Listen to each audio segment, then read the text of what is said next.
Welcome to our YouTube channel SNJ study hub. Good morning everybody. आज हम लोग वास्तविक संख्या का पार्ट 4 लेकर आए हैं, यानी चौथा पार्ट। और इस पार्ट में हम लोग कुछ बेसिक चीजें सीखेंगे और उसके बाद एक्सरसाइज पर डिस्कशन करने वाले हैं। तो जिन बच्चों का भी पहले का पार्ट छूट गया है तो उसका डिस्क्रिप्शन नीचे दिया गया है, वहां पर आप लिंक खोल करके उन वीडियोस को देख सकते हैं। तो इससे पहले कि हम लोग प्रश्नावली पर डिस्कशन करें, आइए कुछ छोटे टॉपिक्स पर चर्चा कर लेते हैं जो हमने नहीं सीखा है। तो एक बेसिक सा कॉन्सेप्ट है कि अगर कोई संख्या है, मान लीजिए 4, ठीक है, कोई संख्या है 4 और इस पर पावर n दिया गया। कितना दिया गया? n। और हमें ये पता करना है कि अगर हम n की जगह कोई भी संख्या लिख दें, कोई भी सम संख्या या धनात्मक पूर्णांक लिखें, तो क्या ये संख्या का मान जो है वो शून्य पर समाप्त हो सकता है। कहने का मतलब कि जैसे 4 पर हम 2 पावर देंगे तो वैल्यू कितना आएगा? 16। 4 पे अगर हम 4 पावर दें तो वैल्यू कितना आएगा? तो क्या करेंगे? 4 गुना 4 गुना 4 गुना 4, 4 बार आप गुना करोगे यानी 16 का स्क्वायर करोगे आप। 4 चौके 16, कितना आ जाएगा? 256। तो अब हमें ये पता करना है कि क्या n की जगह कोई ऐसा मान हम लिख सकते हैं जिससे कि ये शून्य पर समाप्त हो। किस पर समाप्त हो? शून्य पर। ठीक है, तो कोई भी संख्या अगर शून्य पर समाप्त हो रहा है, जैसे कुछ संख्याओं का उदाहरण लेते हैं हम, जैसे कि 220, ठीक है, 460, 80, ये सभी संख्याएं जो है वो क्या हो रही है? शून्य पर समाप्त हो रही है। तो कोई भी संख्या अगर शून्य पर समाप्त हो रही है तो आप समझ सकते हैं कि इसे हम 10 से पूर्णतः विभाजित कर सकते हैं। यानी ये संख्याएं जो है वो 10 से पूरी तरह से क्या हो जाएंगी? विभाजित हो जाएंगी। और अगर कोई भी संख्या 10 से विभाजित हो रहा है, यानी कि उसके गुणनखंड में 10 का जो गुणनखंड होता है 2 गुना 5, ये आना चाहिए। ये क्या आना चाहिए? आना चाहिए। किसी भी संख्या के गुणनखंड में अगर 2 गुना 5 आ रहा है तभी जाके वो संख्या 10 से क्या हो सकता है? विभाजित हो सकता है। तो अगर आप 4 को देखें तो 4 का गुणनखंड आप क्या करोगे? 4n को हम क्या लिख सकते हैं? 2 गुना 2 का पावर n। इसे आपको 4 को तोड़ करके लिख सकते हैं, प्राप्त कर सकते हैं। इसको अगर और सरल करें तो 2 पे पावर n गुना 2 पे पावर n, इसे हम लिख सकते हैं। तो यहाँ पर हम स्पष्ट रूप से देख सकते हैं कि ये जो 4 है इसके गुणनखंड में 2 तो है लेकिन 5 नहीं है। अब चूंकि इसके गुणनखंड में 5 नहीं है, इसलिए n के जगह हम कोई भी धनात्मक पूर्णांक रख दें, इसका मान कभी भी शून्य पर समाप्त होने वाला नहीं, यानी इसका इकाई अंक जो होगा वो कभी भी शून्य नहीं हो सकता है। तो यहां से एक चीज आपको हमेशा याद रखनी है कि किसी भी संख्या पे पावर n का मान शून्य पर तभी समाप्त हो सकता है जब उसके गुणनखंड में 2 और 5 मौजूद हो। ठीक है, तो इस कॉन्सेप्ट को समझते हुए हम लोग आगे बढ़ेंगे और स्टार्ट करेंगे हम लोग अपना पहला प्रश्नावली 1.1। तो मैंने प्रश्न पहले से ही लिखे हुए हैं और चूंकि आज हम लोग एक्सरसाइज बनाने वाले हैं इसलिए वीडियो बीच में मैं पॉज करके प्रश्न लिख लिया करूंगा ताकि वीडियो हमारा ज्यादा लंबा ना हो। ठीक है, जैसे मैंने पहले ही प्रश्न लिख रखे हैं इसको हम लोग बनाएंगे, फिर जैसे ये समाप्त होगा तो प्रश्न लिखने के लिए फिर से वीडियो को मैं पॉज कर दूंगा। ठीक है, तो यहाँ पर प्रश्न है कि हमें इन संख्याओं का एचसीएफ ज्ञात करना है, वो भी यूक्लिड विभाजन एल्गोरिथम के आधार पर। तो यूक्लिड विभाजन एल्गोरिथम हम लोग सीख चुके हैं, तो आइए बनाते हैं हम लोग पहला प्रश्न। तो इस प्रश्न को बनाने के लिए हम लोग क्या करेंगे? 135 और 225 का जो हमें एचसीएफ निकालना है, इसमें हम लोग 225 बड़ी संख्या है, इसको 135 से क्या करेंगे? भाग देंगे। तो इसको हम लोग एक बार खिलाएंगे तो 135 आएगा। यहाँ हमारा शेष कितना रह जाएगा? तो 5 में 5 गया 0, ये 9 हो गया, ये समाप्त हो गया, फिर 135। अब फिर से एक बार खिलाएंगे 90, अब ये 45 हो गया, फिर यहाँ पर ये 90 आएगा। जैसे कि हम लोग परसों से एचसीएफ निकालते आ रहे हैं, कुछ उसी प्रक्रिया से। तो यहाँ पर हम लोग देख रहे हैं कि 3 स्टेप में हमारा एचसीएफ निकल चुका है। अब इसी चीज को हम लोग पिछले वीडियोस में यूक्लिड विभाजन एल्गोरिथम के आधार पर लिखना सीख चुके हैं। तो इसे अगर उस रूप में हम लिखें तो कैसे लिखेंगे? तो सबसे पहले यूक्लिड विभाजन एल्गोरिथम के आधार पर क्या लिखेंगे? 225 बराबर 135 गुना 1 जोड़ 90। ठीक है, ये किसके आधार पर हम लोग लिख रहे हैं? यूक्लिड विभाजन एल्गोरिथम से। ठीक है, यूक्लिड विभाजन एल्गोरिथम से, जिसमें कि हम लोग सीखे थे a बराबर बी क्यू प्लस आर होता है। इसी तरह से सेकेंड स्टेप इसका लिखेंगे तो 135 बराबर क्या हो जाएगा 90 गुना 1 जोड़ 45। फिर थर्ड स्टेप लिखेंगे तो 90 बराबर हो जाएगा 45 गुना 2 जोड़ 0। तो हम लोग इसमें क्या सीखे थे कि जिस स्टेप में हमारा शेष 0 आता है उसका b जो है वो हमारा क्या होता है HCF होता है। इस प्रकार से हम कह सकते हैं कि HCF ऑफ 225 एंड 135 और 135, इसका HCF कितना हो जाएगा 45। इसी प्रकार से हम लोग दूसरे प्रश्न को भी बना सकते हैं। इसमें क्या करेंगे हम लोग 38,220 को भाग देंगे किससे 196 से।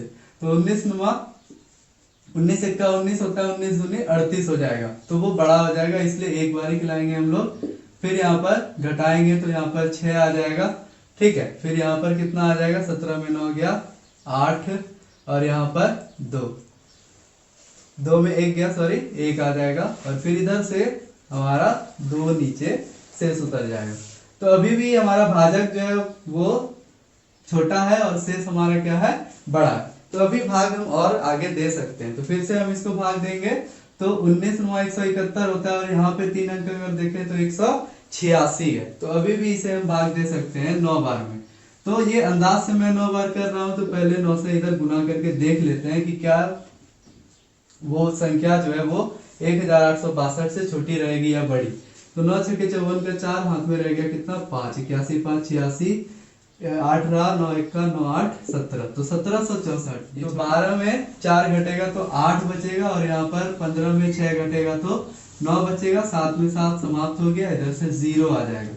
अब 19 बचे 95 होता है, 98 के आसपास 95। तो 5 बार में हम लोग चेक कर लेते हैं पहले आता है नहीं। तो 6 पंचे 30, 9 पंचे 45, 3 48 और 5 1 का 5 और 4 9। तो पूरा पूरा सेम टू सेम नंबर मिल रहा है हमें कितने बार में 5 बार में। पहले 9 बार खिलाया हमने और फिर 5 बार।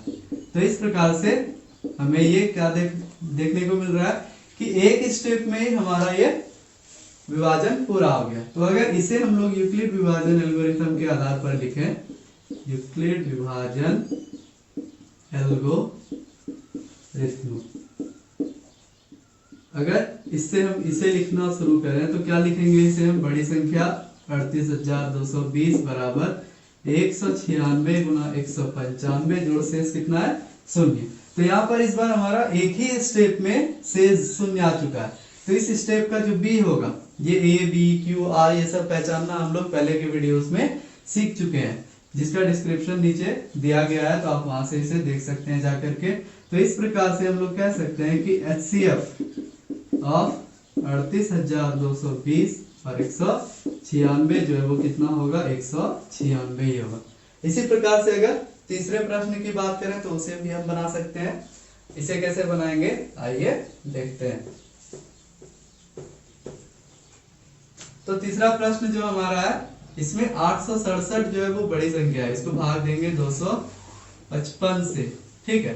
तो यहाँ पर 25 है, 2 अंक अगर लें तो, और यहाँ पर कितना है 86। तो अगर 86 के आसपास हम जाना चाहें तो 25 या 75 होता है, तो 3 बार इसको ले लेंगे। तो 5 या 15 का 5 हाथ में रहा 1, 5 या 15 1 16 और 3 दूनी 6 1 7, 765। 7 में 5 गया कितना हो गया 2, 6 में 6 समाप्त हो गया। और फिर यहाँ पर कितना आ गया 8 में 7 गया 1, 102। 255 से छोटा है, तो अब इसे फिर से हम लोग विभाजित करेंगे 255। तो 102 को अगर हम देखें तो 102 दूनी कितना हो जाता है 204। इससे आगे हम लोग नहीं जा सकते हैं। तो 5 में 4 गया 1, 5 में 0 गया 5, 51 हो गया और ये समाप्त। तो अब फिर क्या होगा 102 आ जाएगा यहाँ पर। तो 51 दूनी 102 हो जाएगा हमारा। और इस प्रकार से ये विभाजन हमारा 3 स्टेप में पूरा हो गया। अगर इसे भी हम लोग यूक्लिड विभाजन एल्गोरिथम से लिखें तो इसे किस प्रकार से लिखेंगे आप भी समझ चुके हैं, तो आप खुद भी लिख सकते हैं। यूक्लिड विभाजन एल्गोरिथम के आधार पर इसे हम कुछ इस प्रकार से लिख सकते हैं। सबसे पहले 867 पहले स्टेप में 255 गुना 3 और शेष में 102 था हमारा, ठीक है। इसके बाद अगले स्टेप में हमें क्या मिला अगले स्टेप में हम लोगों को 255 मिल गया, जो कि 102 गुना 2 प्लस 51 करके प्राप्त हुआ हमें a बराबर बी क्यू प्लस आर के आधार पर। और फिर 102 बराबर कैसे लिख सकते हैं हम लोग, 51 गुना 2 प्लस 0। तो इस स्टेप में आके हमारा शेष क्या हो गया, शून्य हो गया। और इस स्टेप का जो हमारा बी होगा वही हमारा एचसीएफ होगा। तो इस प्रकार से इसे हम क्या लिख सकते हैं, एचसीएफ ऑफ 867 और क्या है 255 बराबर 51। इस प्रकार से ये तीनों संख्याओं का हम एचसीएफ निकाल सकते। आइए देखते हैं एक और प्रश्न, प्रश्नावली 1.1 का। इसमें कहा गया कि हमें ये दर्शाना है कि कोई भी धनात्मक विषम पूर्णांक जो है वो 6q + 1, 6q + 3 या 6q + 5 के रूप का होता है, जहां पर q कोई क्या है, पूर्णांक। पूर्णांक आप समझ पा रहे हैं। तो यहाँ पर कहा गया q कोई पूर्णांक है, लेकिन हमें दर्शाना किसे, धनात्मक विषम पूर्णांकों को। तो सिर्फ पॉजिटिव नंबर्स। तो मान लेते हैं पहले कि a कोई धनात्मक पूर्णांक है। माना कि a कोई धनात्मक पूर्णांक है। तो अगर a कोई धनात्मक पूर्णांक है तो हमें यही दर्शाना है कि a बराबर 6q + 1 या 6q + 3 या 6q + 5 के रूप का है। तो इससे हमें यह समझ में आ रहा है कि अगर a कोई धनात्मक पूर्णांक है तो इसके लिए जरूरी है कि हमें b बराबर कितना लेना पड़ेगा, 6 लेना पड़ेगा। क्योंकि अगर a बराबर bq + r के रूप में हम इसे लिखते हैं कि हमें ये दिखाना है कि a बराबर 6q + 1, तो b की जगह पे क्या आ रहा है, 6 आ रहा है। इसलिए हम लोग ये मान लेते हैं कि a कोई धनात्मक पूर्णांक है और b बराबर कितना है, 6। ठीक है। तो अब हमें अगर इसे हम यूक्लिड विभाजन एल्गोरिथम के आधार पर लिखते हैं, ठीक, किसके आधार पर, यूक्लिड विभाजन एल्गोरिथम से अगर हम इसे लिखें तो हम a बराबर 6q + r लिख सकते हैं विभाजन एल्गोरिथम से। तो हम a बराबर लिख सकते हैं 6q + r, जहां पर r का मान क्या क्या हो सकता है, तो ये b से छोटा होगा और ये 0 से बड़ा या फिर उसके बराबर हो सकता है, लेकिन b से छोटा। और b का मान कितना है, 6। यानी हम सीधे सीधे लिख सकते हैं कि r 6 से छोटा होगा।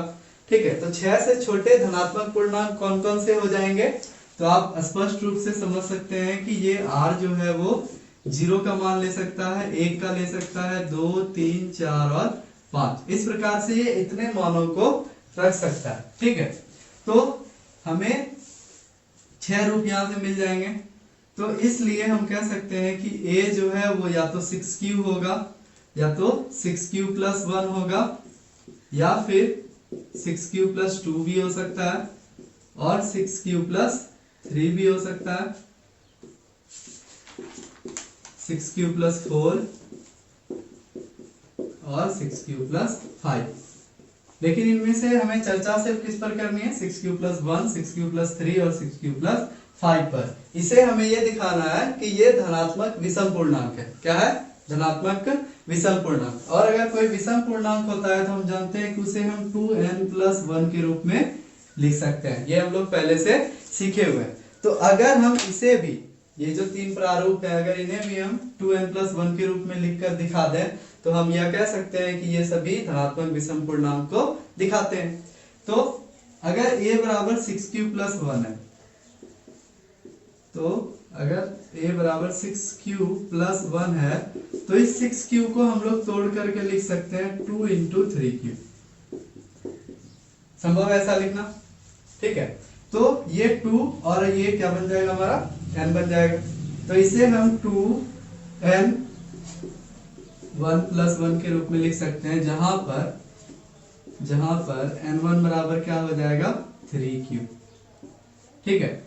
तो ये जो है 2n1 + 1 के रूप में आ गया, जो कि धनात्मक विषम पूर्णांक को दिखाता है।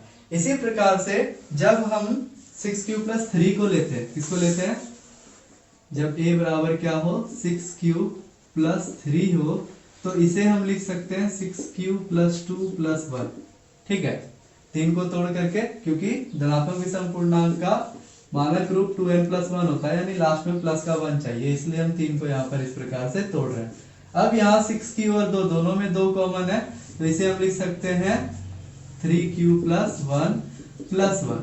अब इस पूरे को अगर हम मान लें n2 तो ये भी 2n2 प्लस 1 के रूप में आ जाएगा, जहां पर n2 का वैल्यू क्या होगा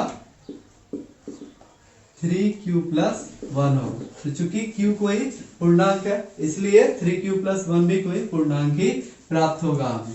इसी प्रकार से जब a बराबर क्या हो 6q प्लस 5 होगा तो इसे हम लिख सकते हैं 6q प्लस 4 प्लस 1 के रूप में, और फिर यहाँ से 2 कॉमन लेने पे हमें 3q प्लस 2 प्राप्त हो जाएगा। और इसको अगर हम कुछ और मान लें तो फिर से ये भी जो है 2n प्लस 1 के रूप में आ जाएगा, जहां पर n3 का मान क्या होगा 3q प्लस 2 के बराबर होगा। तो चूंकि धनात्मक विषम पूर्णांक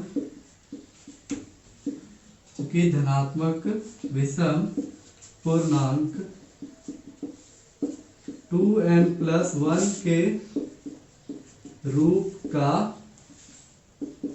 होता है, और यहाँ पर ये सभी भी 2n प्लस 1 के रूप में आ चुके हैं, इसलिए हम ये कह सकते हैं, इसलिए कहा जा सकता है कि कोई भी धनात्मक विषम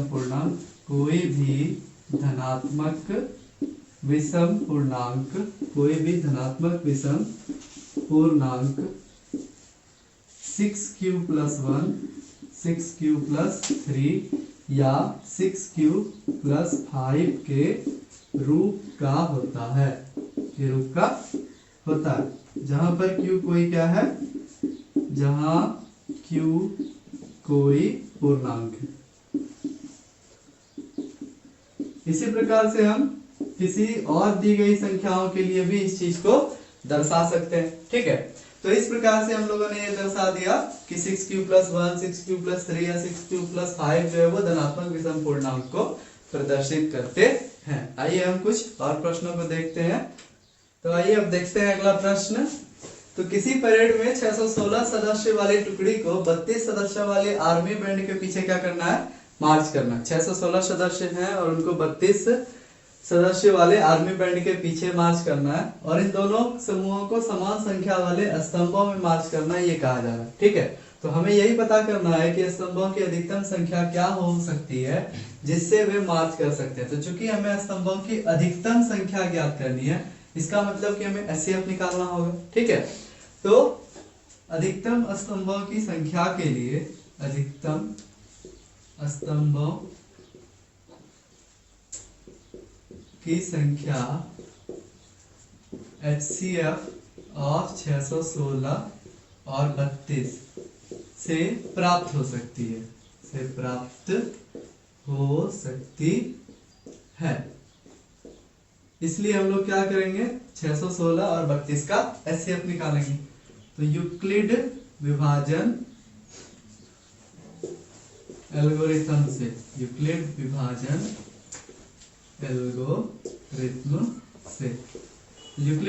एल्गोरिथम से लिखने के लिए पहले हम लोग क्या करते हैं, इधर रफ में इसका निकाल करके देख लेते हैं कितना आता है। तो पहले 32 से इसको भाग देंगे तो 32 दूनी 64 हो जाता है, तो एक बार में ये आएगा 32। ठीक है, फिर 11 में 2 हो गया 9, और इधर कितना आ जाएगा 5 में 3 गया 2, और इधर से 6 नीचे। अब यहाँ पर क्या आ गया 296। ठीक है, तो 296 को देखेंगे 32 के आसपास, तो यहाँ 29 है, और 3 9 कितना हो जाता है 27। ठीक है, तो 9 बार में हम इसके करीब पहुंच सकते हैं। अब देखिए आते हैं देख करके, 9 दूनी 18 का 8 हाथ मेरा 1, 9 तिया 27 1 28, तो 288 तक आ गए हम लोग। 296 में 288 घटाएंगे तो 8 शेष रह जाएगा। अब ये शेष हमारा छोटा हो चुका है, तो ये 32 यहाँ आ जाएगा, और फिर से भाग देंगे तो 4 बार में 32 प्राप्त हो जाएगा हमें, और शेष क्या हो गया 0। तो इस तरह से कितना स्टेप में गए हम लोग, 2 स्टेप। तो 2 स्टेप में हमारा काम हो गया। तो इसको लिखेंगे कैसे, आते हैं अब इस पर सजा लेंगे। a बराबर bq प्लस r, ये रहा हमारा a, ये रहा b, ये रहा q, और ये जो है इस पर स्थिति में शेष हमारा 8, ये क्या है r। ठीक है, तो इसको हम लोग किस प्रकार से लिखेंगे, 32 गुना 19 प्लस 8। दूसरे स्टेप में हमें 32 a के रूप में प्राप्त है, जिसको हम 8 गुना 4 प्लस 0 लिख सकते हैं। तो इस स्टेप में r हमारा शून्य हो चुका है, इसलिए हम कह सकते हैं कि HCF ऑफ 616 और 32 जो है वो कितना हो जाएगा, 8 हो जाएगा। इसका मतलब है कि अधिकतम स्तंभों की संख्या कितनी हो जाएगी, 8। तो अतः अधिकतम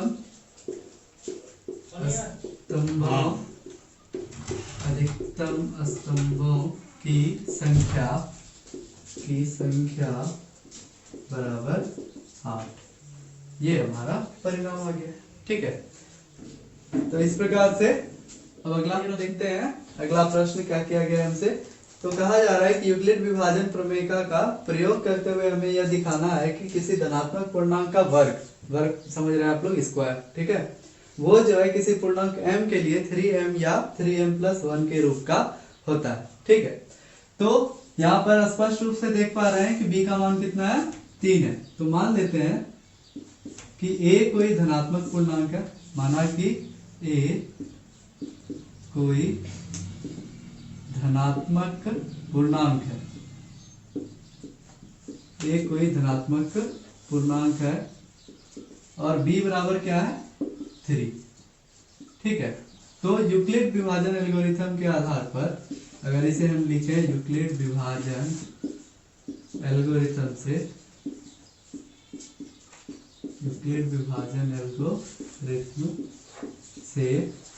तो हम लिख सकते हैं कि a बराबर 3q प्लस r होगा, जहां पर r जो है वो 0 से बड़ा या उसके बराबर हो सकता है, लेकिन वो छोटा होगा किससे, b से। इसलिए हम कह सकते हैं कि r का मान 0 हो सकता है, 1 हो सकता है और 2 हो सकता है। तो इस प्रकार से a के 3 रूप हमें प्राप्त हो सकते हैं, या तो a 3q होगा, या 3q प्लस 1 होगा, या 3q प्लस 2 होगा। तो ये जो 3 रूप हमें प्राप्त हो रहे हैं, इन तीनों ही रूपों का वर्ग करके हमें ये दिखाना है कि ये या तो 3m के रूप में होगा या फिर 3m+1 के रूप में होगा। ठीक है, तो जब a बराबर 3q होगा, जब a बराबर कितना होगा, 3q, तो इसका वर्ग अगर हम करें तो इससे हमें जो परिणाम प्राप्त होगा वो क्या होगा, आप देख सकते हैं 3 का वर्ग 9q²। अब इस 9q² को हम किस रूप में लिख सकते हैं, इस रूप में या इस रूप में, या तो +1 एक चाहिए हमें जो यहाँ मौजूद नहीं है। इसका मतलब है कि हम इसे 3m के रूप में दिखाएंगे, जिसके लिए हमें पहले इसे 3 बाहर करना पड़ेगा। तो इसे हम कुछ इस प्रकार से लिख सकते हैं, 3 × 3q²। अब अगर इस 3q² को हम m मान लेते हैं, इस 3q² को अगर हम m मान लेते हैं तो ये 3m के रूप में आ जाएगा, जहां पर m का मान किसके बराबर होगा, 3q² के बराबर होगा। तो इस प्रकार से अगर a 3q है तो उसका वर्ग जो है हम 3m के रूप में दिखा सकते हैं। इसी प्रकार से आप दूसरे रूप को देखेंगे, तो जब a क्या होगा, 3q+1 होगा, तो इसका वर्ग देखिए क्या बन जाएगा। तो इसका भी हम स्क्वायर करेंगे, जिससे ये a + b का होल स्क्वायर पर आ जाएगा। अब इसे अगर हम तोड़ते हैं तो a² + 2ab + 2ab + b का स्क्वायर, जिससे कि ये कुछ इस प्रकार से 9q² + 6q + 1 के रूप में आएगा। तो यहाँ लास्ट में 1 है, यानी ये 3m+1 के रूप का हो सकता है।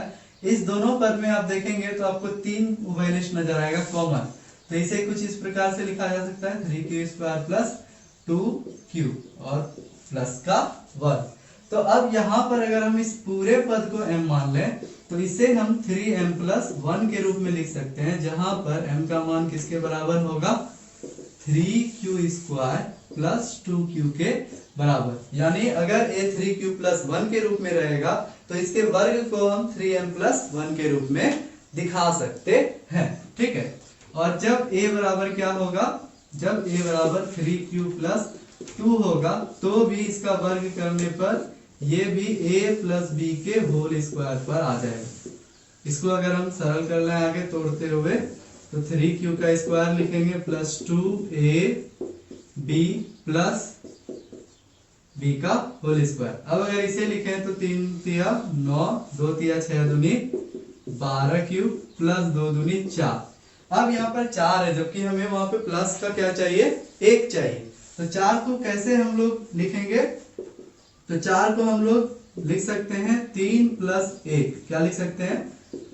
3 प्लस 1 ही क्यों लिखा हम लोगों ने? क्योंकि इससे प्लस का 1 भी आ जाएगा और जो दूसरा संख्या है 3 वो हम इसमें कॉमन भी ले सकते हैं, इसलिए 4 को हम लोगों ने कैसे तोड़ा? 3 प्लस 1 के रूप में। अब इस तीनों पद से हमें 3 उभयनिष्ठ नजर आ रहा है, तो इस प्रकार से यहाँ पर 3q², यहाँ पे 4q और यहाँ से 1 और प्लस 1। अब इस पूरे को अगर हम m मान लेते हैं तो इसे हम 3m प्लस 1 के रूप में लिख सकते हैं, जहां पर m किसके बराबर होना चाहिए? तो इस बार m 3q² plus 4q plus 1 के बराबर होना चाहिए।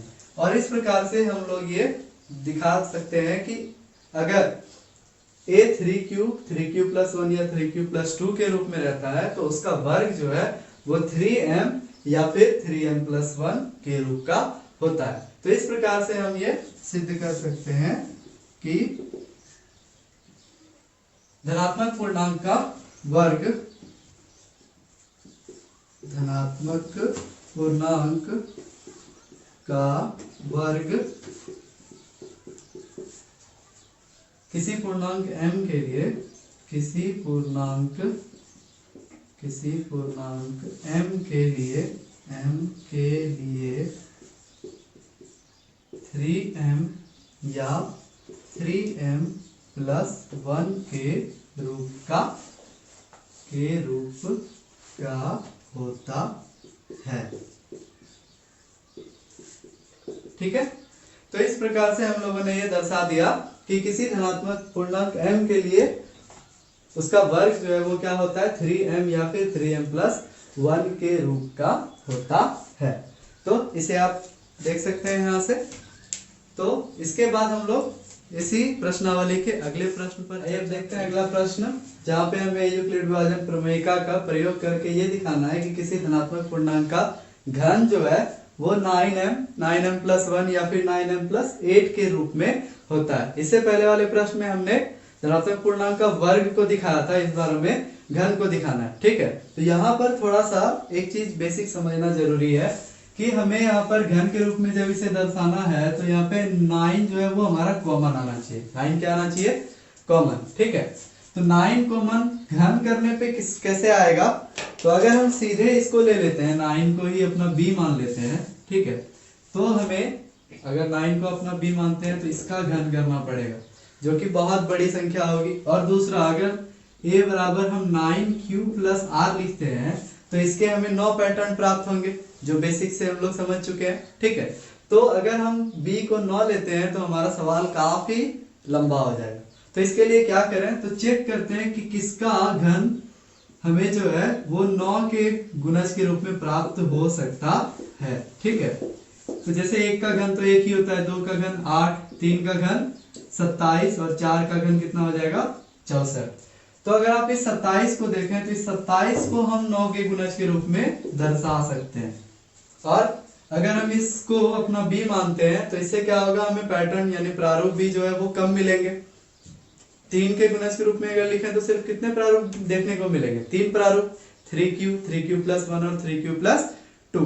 ठीक है, तो इसलिए यहाँ पर इस बार हम b को 9 नहीं लेकर के b को क्या लेंगे? 3 लेंगे। ठीक है, तो फिर से वही जैसे पिछले प्रश्न में हम लोगों ने किया, माना कि कोई धनात्मक पूर्णांक a है। ठीक है, कोई धनात्मक पूर्णांक a है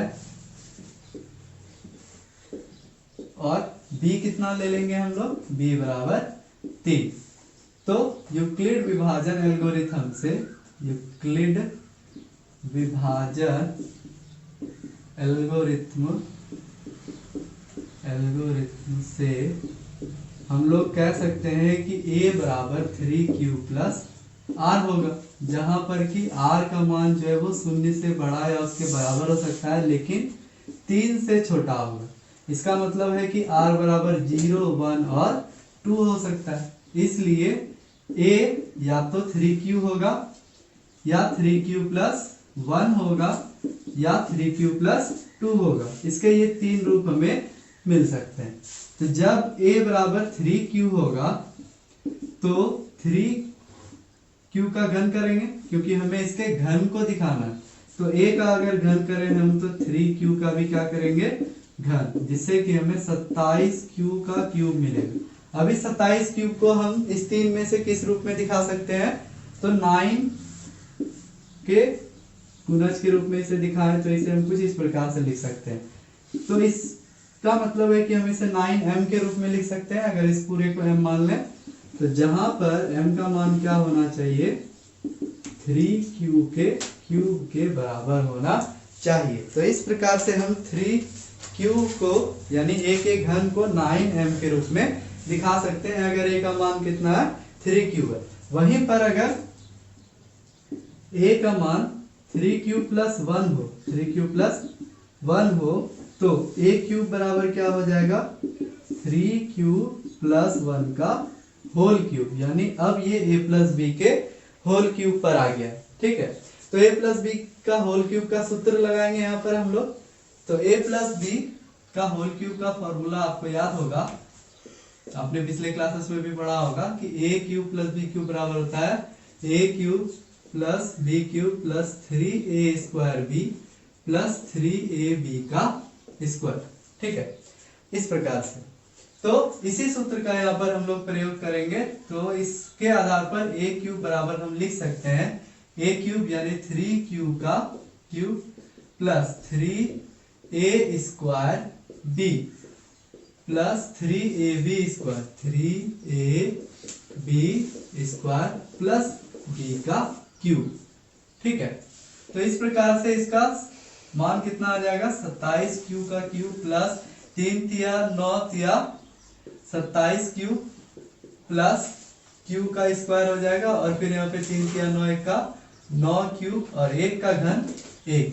तो इस प्रकार से हम देख पा रहे हैं कि इस तीनों पदों में हमें 9 उभयनिष्ठ देखने को मिल रहा है। इससे हम कुछ इस प्रकार से लिख सकते हैं 3q स्क्वायर प्लस q और प्लस का 1। तो अगर इस पूरे को हम m मान लें तो इसे हम 9m प्लस 1 के रूप में दर्शा सकते हैं, जहां पर कि m बराबर क्या होना चाहिए 3q का क्यूब प्लस 3q का स्क्वायर प्लस q के बराबर होना चाहिए।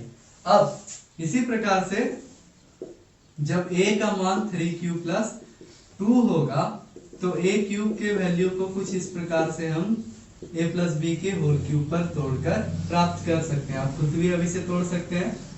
तो देखिए खुद से भी करके क्या होगा। तो सबसे पहले 3q का क्यूब करेंगे, फिर 3 गुना 3a square b plus 3ab का स्क्वायर, ठीक है, और फिर b का क्यूब। तो इस प्रकार से इस बार जो हमें परिणाम प्राप्त होगा वो 27q का क्यूब प्लस 3 तिया 9 तिया 27 दूनी 54q स्क्वायर प्लस 3 तिया 9 चौके 36q प्लस 2 दूनी 4 दूनी 8। तो इस बार भी इस तीनों पदों में 9 उभयनिष्ठ है। तो यहाँ से 3q क्यूब प्लस 9 छके 54 6q स्क्वायर प्लस 9 चौके 36 4q प्लस 8। तो इसे हम किस रूप में दर्शा सकते हैं 9m प्लस 8 के रूप में दर्शा सकते हैं, जहां पर कि m बराबर क्या होना चाहिए तो 3q का क्यूब प्लस 6q का स्क्वायर प्लस 4q के बराबर होना चाहिए। तो इस प्रकार से हम किसी भी धनात्मक पूर्णांक के घन को 9m प्लस 1 और 9m प्लस 8 के रूप में दर्शा सकते हैं। ठीक है, ये बात आप समझ पा रहे होंगे अब आसानी से। तो इस प्रकार से हम कह सकते हैं कि अतः किसी धनात्मक पूर्णांक का घन, किसी धनात्मक पूर्णांक का घन जो है 9m प्लस 1 या 9m प्लस 8 के रूप का होता है। और इस प्रकार से हमारा यहाँ पर प्रश्नावली 1.1 जो है वो समाप्त होता है।